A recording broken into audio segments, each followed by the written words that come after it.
Hello, my name is Corleen Van Sluizer.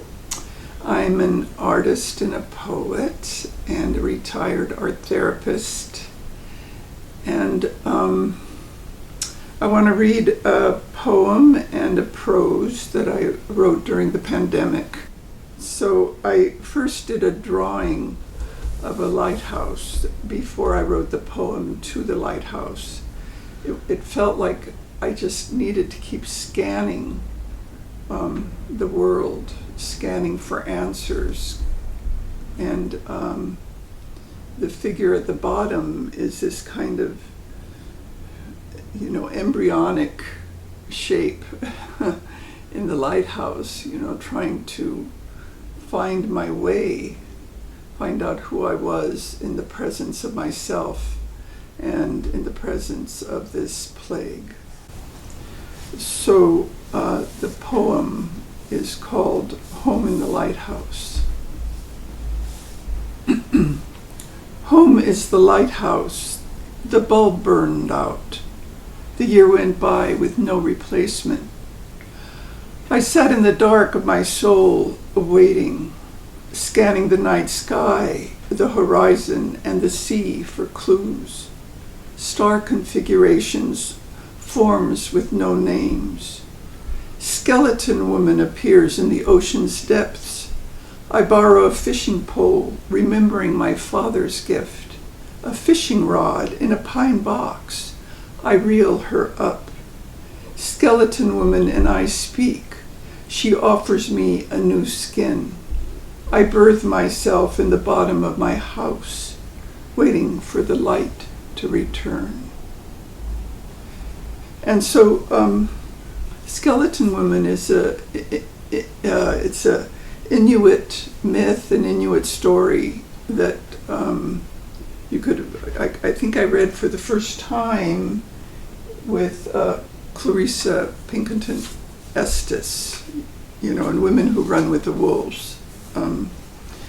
But for me, I used the symbol of the skeleton, which I felt very skeletal. It's like, where's my skin? Who am I in all this? So I use that image of the skeleton, and in the story, the fisherman reels this, thinking it's a fish, reels up this skeleton and is totally freaked out by it and rushes back to his village, not knowing that the skeleton was still hooked to his line. And then she borrows from him, from his tear. She drinks the water from his tear, and she takes his heart to bring her new skin, and she comes to life.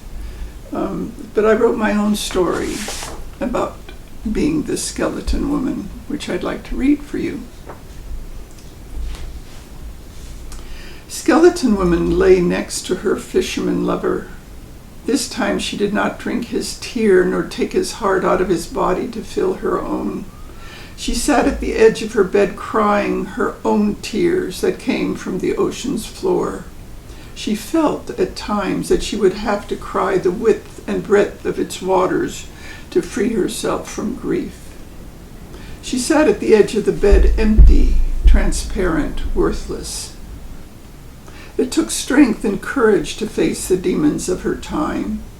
Skeleton woman had to build her own organs and skin again from scratch. She had to redefine herself in a time of the plague. She had to take her brush to paper and let the music of her own soul create the images. She had to take words and string them together as poems to soothe her angst and sorrows. Skeleton woman with her translucent arms held herself close. She had herself, her tears, her heart, and thinning layer of flesh that gave the illusion of self. She is made up of everything she has seen, tasted, touched, heard, felt. If you are part of her world, you are a part of her, and she is a part of you now. Her fisherman lover sleeps. She will return to their bed, to the world of the dark, and dreams, less sad.